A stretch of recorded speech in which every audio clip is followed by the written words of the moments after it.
Hey everyone, and welcome back to You Talk, We Listen. Happy Black Friday to all of you out there. I hope you're finding some amazing deals. But before you go crazy clicking that checkout button, we've got a deep dive that's well, it's really perfect for all this shopping frenzy. We're going to be talking about online scams and, more importantly, how to avoid becoming a victim. Yeah, it's definitely the season for deals, but unfortunately, it's scam season too. It really is, and that's why we are diving into this recent Forbes article. It's got some pretty alarming stats and some really practical tips, too. These tips come from the FBI and cybersecurity experts over at Checkpoint.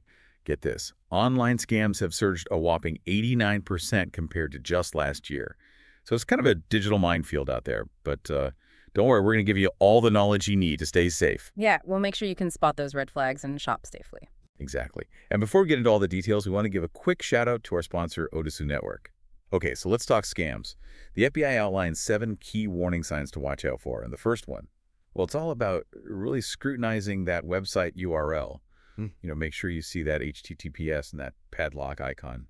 Seems pretty basic, right? It is, but you would be surprised how many people overlook this step, especially, when they get all caught up in the excitement of a deal. So what are we really looking for here? Well, you see, scammers, they can be pretty crafty. They'll create these websites that look almost identical to the real deal. Yeah. But there are these subtle differences in the URL, like they might swap out letters or use a different domain extension, like Yeah. using .net instead of .com, or even just adding in extra characters. The Forbes article actually lists a few examples that really caught my eye, like StussyCanadaBlackFriday.com instead of the actual real Stussy site.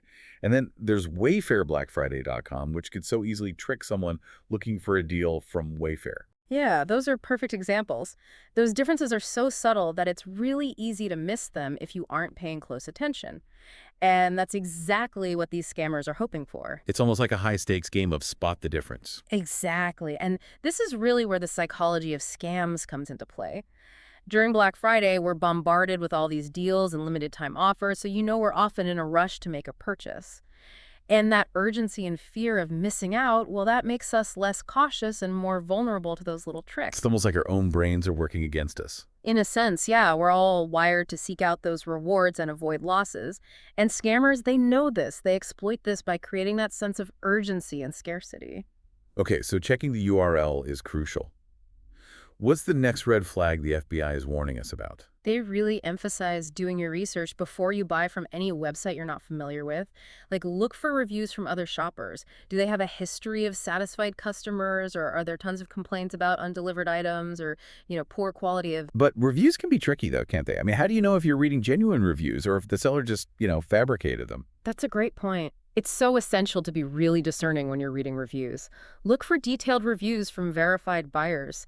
If a review seems too generic or just way too positive, it could be a red flag. So it's like being an online detective, always looking for clues and inconsistencies. Precisely. And if something feels off, just trust your gut. If a deal seems way too good to be true, it probably is. Speaking of too good to be true, the FBI also cautions against sellers posing as like authorized dealers or even factory reps for popular brands, especially ones that claim to be located overseas. Why is that such a common tactic? Well, it's all about creating that sense of exclusivity and that perception of getting an incredible deal that you wouldn't find anywhere else. They might say they have access to like overstock or clearance items that are being sold at a huge discount. Okay, so how can we really spot if a seller isn't who they claim to be? What kinds of red flags should we be looking for? Well, one thing to watch out for is poor language or bad grammar, especially in the product descriptions or even just in their communications. Legitimate businesses, they usually have professional-looking websites and marketing materials.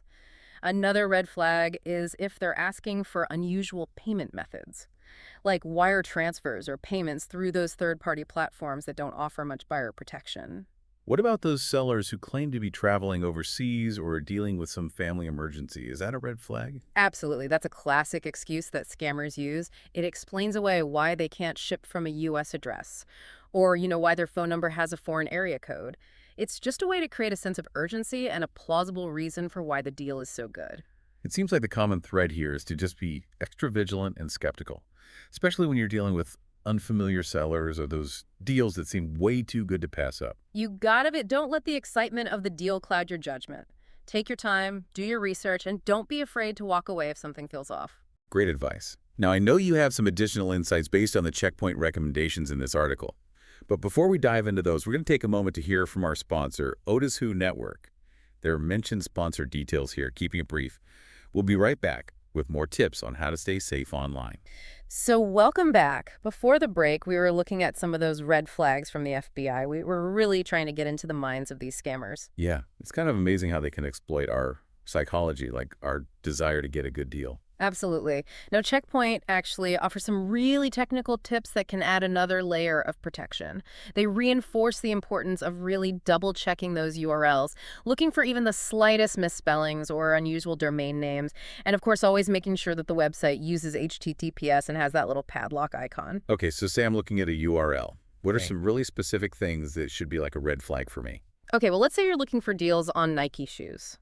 A scammer might register a domain like nakedblackfridaysale.net instead of the official Nike.com. You see how they're using the brand name, but they're adding in all these extra words and using a less common domain extension. Oh, that's sneaky. So we really need to pay attention to those little details. Is there anything else that we should be watching out for? Checkpoint also warns against just blindly clicking links in emails or even scanning QR codes without being absolutely sure where they lead. This is where phishing comes in. Phishing. Can you explain exactly what that is? Sure. It's this technique where scammers send these emails that are disguised as like a legitimate company. They might even use the company's logo and branding to make it look really convincing. These emails often have links that when you click them take you to a fake website. And that website is designed to steal your login credentials or even infect your device with malware. Oh, wow. That's scary. So how can we tell if an email is legit or if it's a phishing attempt? Well, first, carefully examine the sender's email address. Does it actually match the official address of that company or organization? Like, for example, an email from Amazon would always come from an address ending in 8ni at amazon.com. Look for any misspellings or unusual characters in the address too, and always hover your mouse over any links before you click them. That way you can see the actual destination URL. If it looks suspicious or different from the company's official website, just don't click it. So it's all about being a cautious clicker. Exactly. And remember, legitimate companies will never ask you for sensitive information like your social security number or your bank account details, and they definitely won't ask through email or an unsolicited phone call. Okay, so we've talked about URL scrutiny and doing our research on websites and being vigilant with emails. Yeah. What other technical tips does Checkpoint recommend? Well, they highlight the importance of keeping your software up to date, especially your web browser, your operating system, and your antivirus software. Updates usually include security patches that fix vulnerabilities that scammers could exploit. Yeah, that's something I'm definitely guilty of putting off sometime. I think we all are, but those updates are crucial. And speaking of crucial, you should also consider using a password manager. I've heard of those, but what exactly do they do? So a password manager generates strong, unique passwords for all of your online accounts.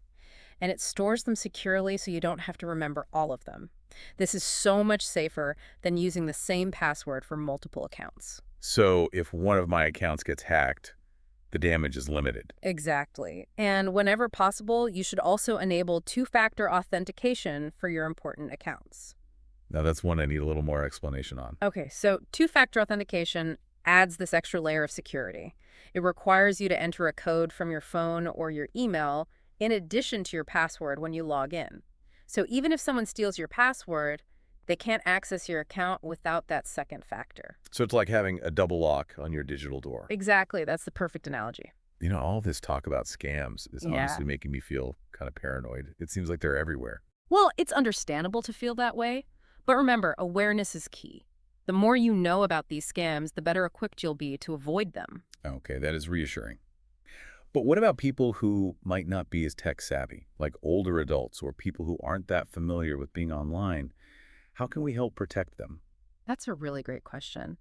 And it speaks to a much bigger issue of digital literacy. We need to do a better job of educating everyone, especially vulnerable populations, about how to stay safe online. We can share these tips with our family and our friends, help them set up security measures like two-factor authentication, and really encourage them to report any suspicious activity. So it's all about fostering that sense of community and looking out for each other. Exactly. We can't just focus on individual responsibility. We need to create a safer online environment for everyone. This has been incredibly insightful. I feel like I've learned so much already. But we're not quite done yet. After a quick message, we'll delve even deeper into the psychology of scams and really discuss why they're so effective. Don't go anywhere. Welcome back to You Talk. We listen. We've been uncovering all the tricks of the trade when it comes to online scams. Yeah, and how our own psychology can sometimes make us more vulnerable to them. Right. It's not just about being tech savvy. It's also about understanding how scammers can manipulate our emotions and, our decision-making processes. Absolutely. They prey on our desire for a good deal, our fear of missing out, and even our trust in authority figures or brands that we think we're familiar with. So even if we're really aware of all those technical red flags, we can still fall victim to scams if we're not careful. Exactly. That's why it's so important to be really mindful of our emotional state when we're shopping online. Like if you find yourself getting all swept up in the excitement of a deal, just take a step back. Ask yourself some critical questions like, does this offer seem realistic? Is this seller reputable? What are other buyers saying about them? That's great advice. It is so easy to get caught up in the moment, especially during a shopping frenzy like Black Friday. But we need to remember that scammers really thrive on that urgency. They want you to make a quick decision without really thinking things through. So that's why it's so important to slow down, do your research, and trust your instincts. So let's say we do encounter a suspected scam. What's the best course of action? Well, the first rule is don't engage with the scammer at all. Don't click on any links. Don't give them any personal information. And definitely don't send them any money. So basically just cut off all contact. Exactly. And then you need to report the scam to the proper authorities. The FBI has an internet crime complaint center where you can actually file a report online. You can also report these scams to the Federal Trade Commission and the Better Business Bureau. And what about reporting it to the platform where, we encountered the scam? Yeah. Like a social media site or an online marketplace? Oh, absolutely. Those platforms have a responsibility to take action against scammers who are operating on their sites. It seems like reporting these scams, even if we haven't fallen victim to them, is a crucial step. Yeah. To help prevent other people from being scammed. It really is. By reporting scams, we can help law enforcement track down the people who are doing it, and maybe even shut down their operations. We can also help build up this database of information that can help other people identify and avoid similar scams in the future. So it's kind of like a digital neighborhood watch. We're all looking out for each other. I love that analogy. We all have a role to play in creating a safer online environment for everyone. Well, I think we've given our listeners a lot to think about today.